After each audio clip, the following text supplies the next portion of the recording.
welcome to you, to the deep dive. Today we're going to be tackling something that really underpins everything we do, and that's our focus and attention. For this deep dive, we've gathered together this really diverse collection of sources that explore the cognitive, emotional, social, even systemic dimensions of focus. Right. We've got insights from neuroscientists and psychologists, educators, leadership development folks, even a few philosophers. Yeah. So it really is kind of an all-hands-on-deck approach to try and figure out this pretty fundamental question. Yeah, it's a huge topic, and we wanted to pull from a lot of different perspectives to be able to, show you all these different kind of facets of this idea of focus. Right. And our goal here with this deep dive is to really kind of cut through the noise. Right. There's a lot out there about focus, attention, productivity, but we want to extract the most important nuggets about how focus really impacts everything, from your personal well-being to some of even the big societal challenges we face. So you can walk away feeling like you've taken this really valuable shortcut to being well-informed about this crucial topic. That's right. Yeah, we want to equip you with kind of a deeper understanding of your own attention and how you can kind of harness its power. As you said, we're going to be drawing on findings from neuroscience, psychology, education, and leadership even to give you a really comprehensive picture. Yeah. Let's jump right in. Yeah. One of the things that really struck me when I was reading through all this material is that attention is not this passive thing. It's not just noticing things, but it's really kind of like a cognitive muscle. It's something that we actively use and that we can actually strengthen. And it's absolutely fundamental for learning. For creating, for just completing tasks.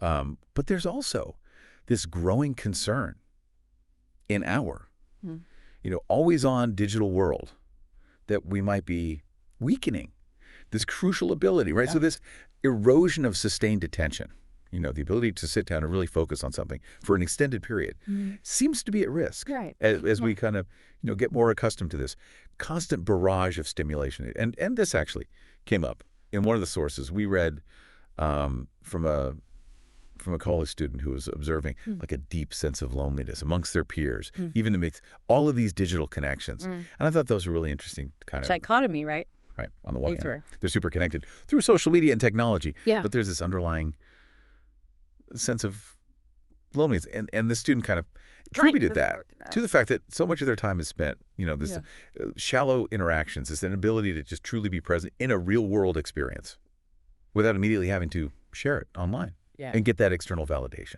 Yeah, I think that resonates with a lot of people today, right? It's like you can't just enjoy something. You have to share it with everyone to show that you are enjoying it. And it kind of makes you wonder, are you really enjoying it? Or are you just enjoying the fact that you're sharing it? Right, exactly. Yeah, a strange loop. And this isn't just limited to younger generations. Right. We heard from an 8th grade teacher, noticed a pretty significant drop in her students' ability to engage with Edith Hamilton's mythology, which they used to really, kind of enjoy and get a lot out of. But now they struggle with the length and the complexity of it, suggesting this potential decline in that. That deep, sustained attention, that's necessary for really grappling with more demanding material. And this connects to what Tony Schwartz, who is someone who advises leaders on how to manage their energy and focus. He was saying that, poor attention management is now the #1 issue that's on the minds of his clients. It's just this onslaught of incoming data. Right. Email, text messages, social media notifications, that's leading to what he calls sloppy shortcuts in terms of how we pay attention. Right. So it's, skimming emails, missing crucial voicemail details, a lack of reflection that's necessary for really deep understanding. Yeah. It's like we're in this constant triage mode, but never really absorbing anything deeply. Yeah, and it makes you wonder, even in the midst of all this chaos, there's still those people that somehow manage to be very focused. I remember reading about these science writers, that can produce these high-quality pieces even in the middle of a noisy newsroom. Oh.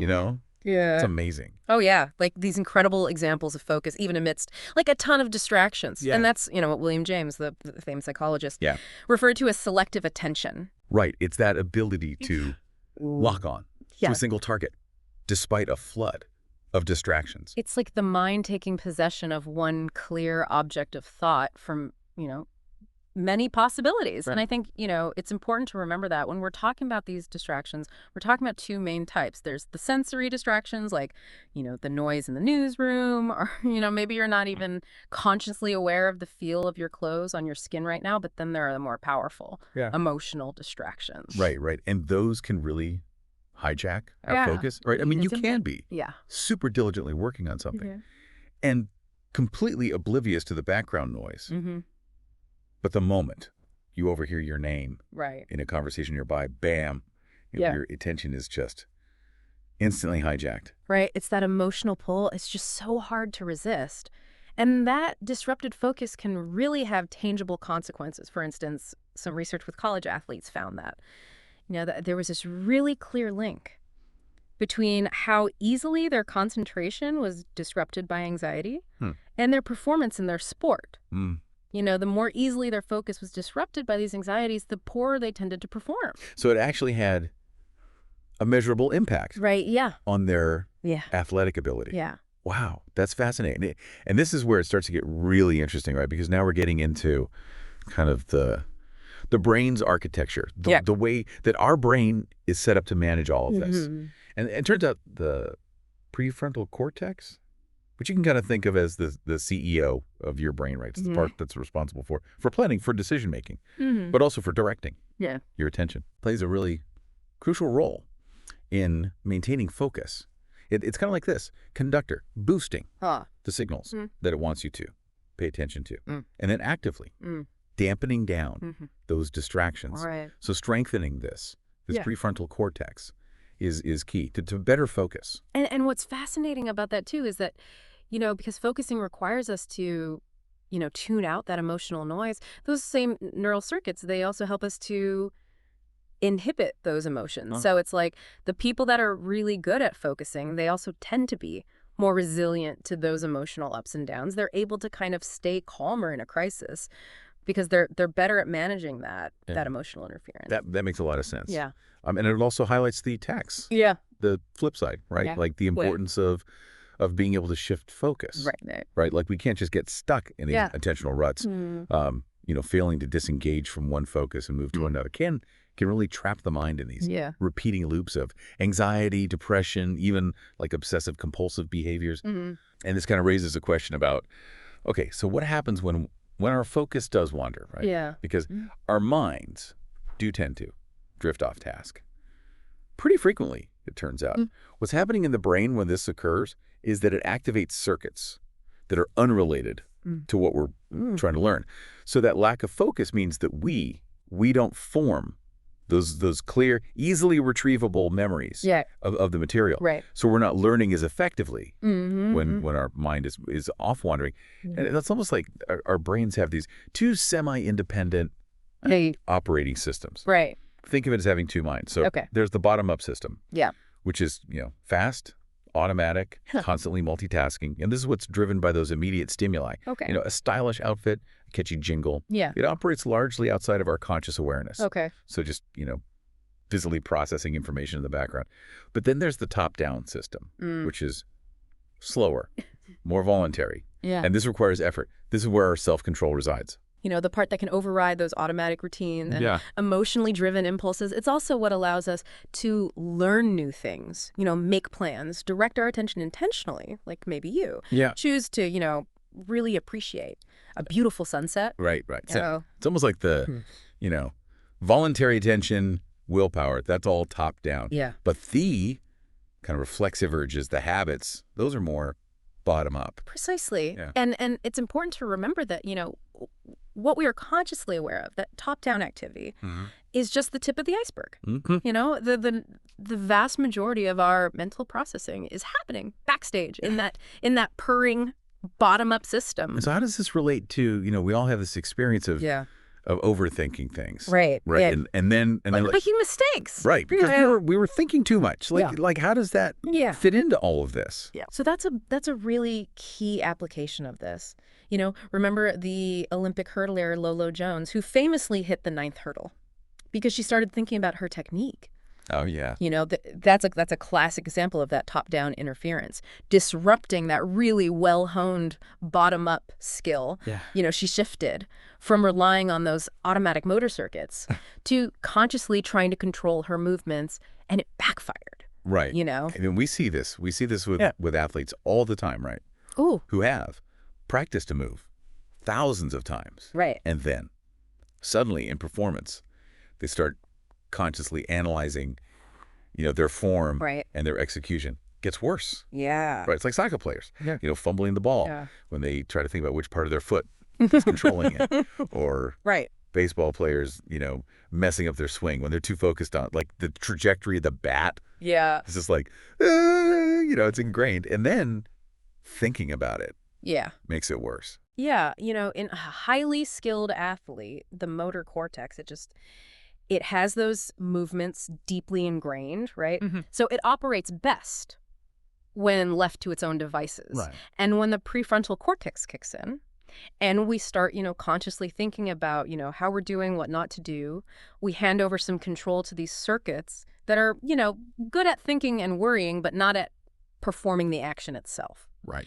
And, it's that same ironic effect, right? Like when you try really hard not to think of a specific word, yes, guess what pops in your head? Yep. Exactly. Yeah. And, this overloading of attention has broader implications. Mm-hmm. When we are stressed, our mental control shrinks. We forget names, birthdays, those little details.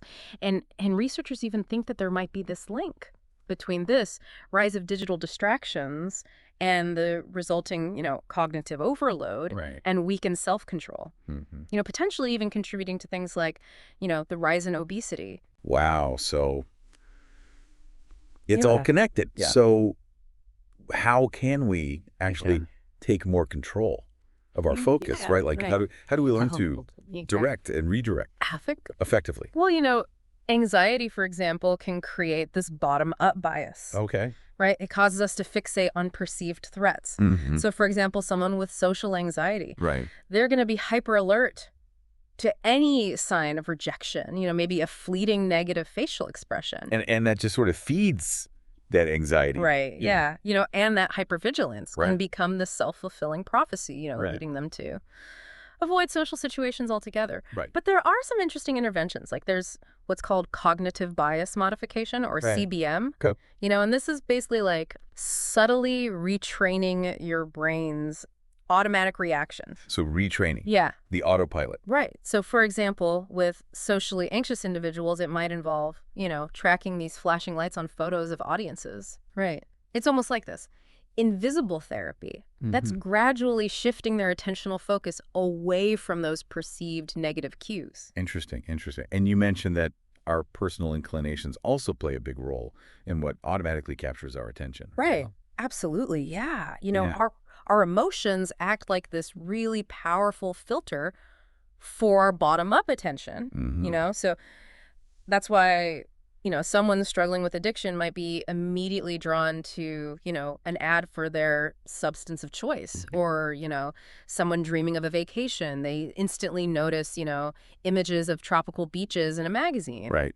These are, those automatic involuntary captures, and they happen most easily when, our minds are already kind of wandering, when we're feeling distracted or when we're mentally overwhelmed. Right. And it's almost like our emotional state kind of primes us to notice certain things. Right, yeah. And you even shared an example of this happening to you personally, right? With like your sudden back pain. That just completely hijacked your focus when you were trying to write. Yeah, that was just this very vivid reminder of how powerfully, those strong emotions can seize control of our attention. But, there's this contrast to this kind of mindless attention, those automatic routines that we often fall into, the classic, like copy your line example. Oh, yeah, where people are. Yeah. Like readily let someone go ahead in line just because they say they need to make copies. Right, yeah. That's the Langer study. Right, exactly, yeah. Where the seemingly meaningless request just often gets compliance. Right, but that's that mindless attention, the active engagement of attention, that top-down effort. Right. That allows us to question those routines. Right. To stay alert, to make conscious choices about, where we direct our mental resources. So it's about making that conscious decision to pay attention to something. Exactly. Yeah. And we can also use that top-down control not just for those external stimuli, but also to manage our own emotions. Where the prefrontal areas are kind of regulating the amygdala's influence on our attention. Right. Yeah. Right. So we have that power. Yeah. To consciously direct it. Right. Even though our attention can be so easily tooled by our emotions. Now, what about, we've talked about how our focus can be disrupted, and how we can consciously direct it. Yeah. But what about when our mind just seems to wander off on its own, which seems to happen quite a bit, actually. Like what's going on there? So that wandering mind is actually considered the brain's default mode. Okay. Right? It's what it naturally does when it's not actively engaged in a specific demanding task. And, brain imaging studies have highlighted this network that's centered in the medial prefrontal cortex. That becomes active during this mind wandering. But I also remember reading that it's not just that one area that's involved, right? That's right. More recent research has shown that, the executive system of the prefrontal cortex, the very area we typically associate with focused attention, is also active during mind wandering. Interesting. So even when our mind is seemingly drifting, there's still some executive function happening. Right. It suggests, a much more complex interplay than we initially thought. So how does this relate to something like creativity? So that's an interesting question, because mind wandering has been consistently linked to creativity. Oh, yeah. Yeah. Think about, Benioff's aha moment for Salesforce. That flash of insight came during, this period of open awareness. And the same brain systems involved in mind wandering are also often, unusually active in individuals with ADHD who, perhaps counterintuitively frequently show these higher levels of original and creative thinking. So it's almost like relaxed, daydreamy state, which often shows up as, alpha brainwaves. Can actually facilitate those novel connections, those serendipitous associations. You mentioned like freestyle rappers showing heightened activity in those mind-wandering circuits. Oh, right, yeah. It's like having this more spacious mental environment that allows for, fresh connections between those seemingly disparate neural networks, Even the seemingly random discovery of the faint signal from the Big Bang by Wilson and Penzias. That came from this unexpected awareness that was initially dismissed as just mere noise. Right. And Einstein famously spoke about, the crucial role of the intuitive mind and the need for those uninterrupted private moments. Right. Creativity to really flourish. But there's also potential downside to mind wandering. Right. Yeah, there is, There's that tendency for our moods to often dip a bit when our minds wander, even if the content of those thoughts seems relatively neutral. Right. So just the act of mind wandering itself can contribute to a subtle unhappiness. Yeah. And, a lot of the content of those wandering thoughts is, so often self-referential. Right. Right. It's constantly constructing and reinforcing, our sense of me. Personal narrative. Right. That internal monologue. That can sometimes be, a source of worry or unease. Right. But you also pointed out that like intense focus. Yeah.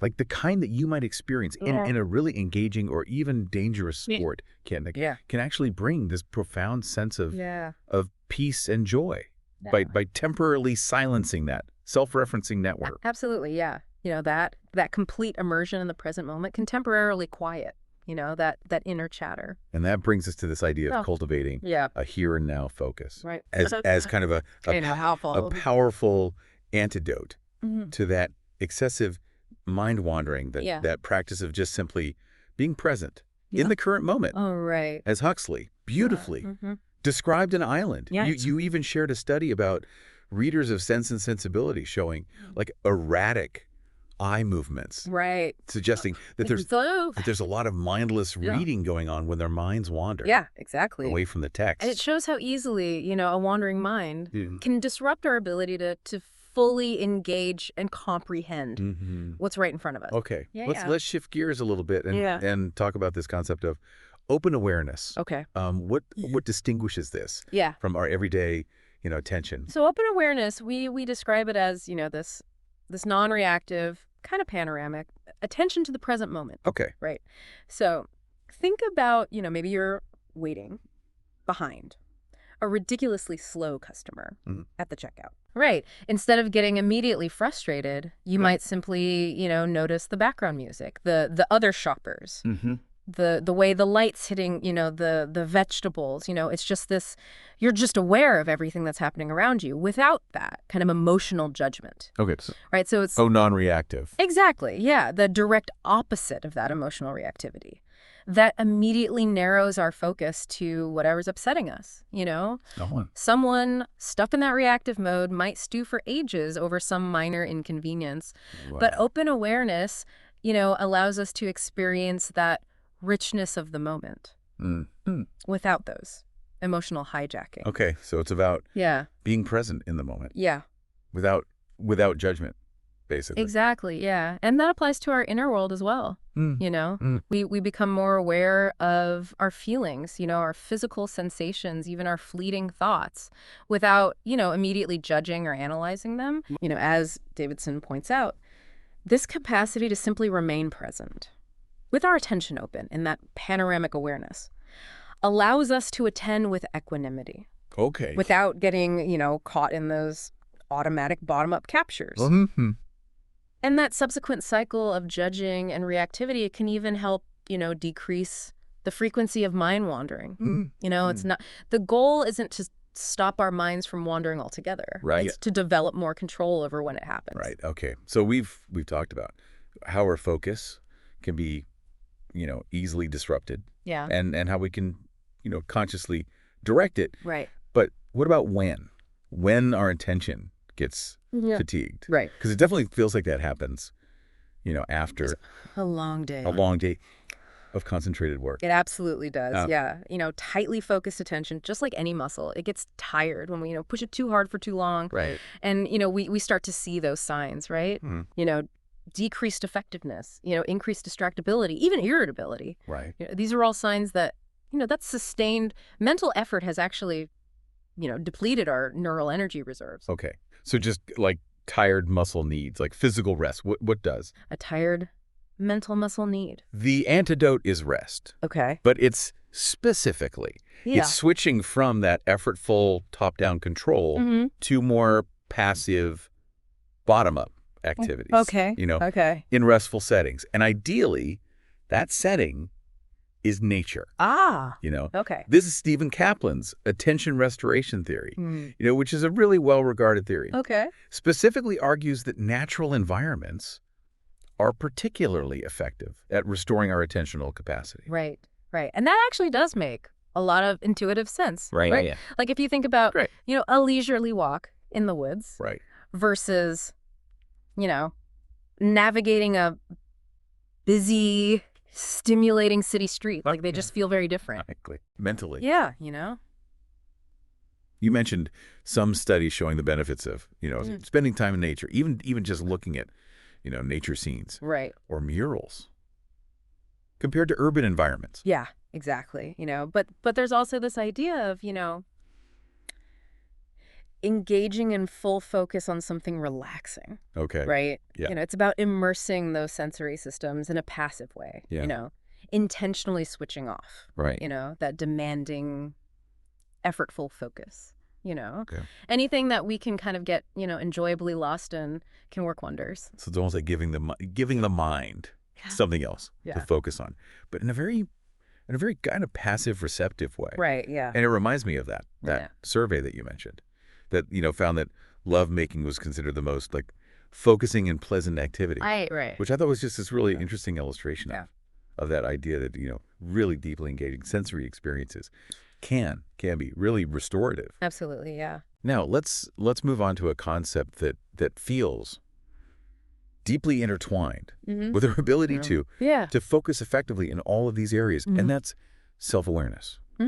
Right? Like why is having a strong sense of self-awareness so crucial for all of this? Self-awareness is absolutely fundamental for making decisions that genuinely align with our deepest values. Okay. And it relies on our ability to accurately decode those subtle internal cues, our body's murmurs that, that reflect the sum total of our experiences relevant to a particular decision. Okay. So think of it as having this really reliable inner rudder guiding us. And these decision rules, right? These often subconscious gut feelings, like they largely reside in those subcortical neural networks, right? Yeah. The ones that are so deeply connected to our visceral sensations. Right. It's that, it's a profound feeling of what just feels right, even if you can't really articulate what. Precisely, yeah. And self-awareness is not just a human trait, Think about that fascinating anecdote about Happy the elephant. Oh, right. Who recognized her own reflection in the mirror. Right. And intentionally touched a painted X on her forehead. It's just such a compelling demonstration of a certain level of self-understanding. Right, yeah. But in humans, this lack of self-awareness can lead to some pretty significant problems. Well, can, yeah. Right, that, no jerks allowed, tech incubator example just immediately springs to mind, where you have this incredibly brilliant, but undeniably bullying executive who just seems completely oblivious to his own negative behavior. Yeah. And its impact on others. And unfortunately, that kind of blind spot, that lack of self-awareness, it can be surprisingly prevalent, even in highly intelligent individuals. Right. And you mentioned the value of, what they call the 360-degree evaluation as being that kind of a more objective way to gauge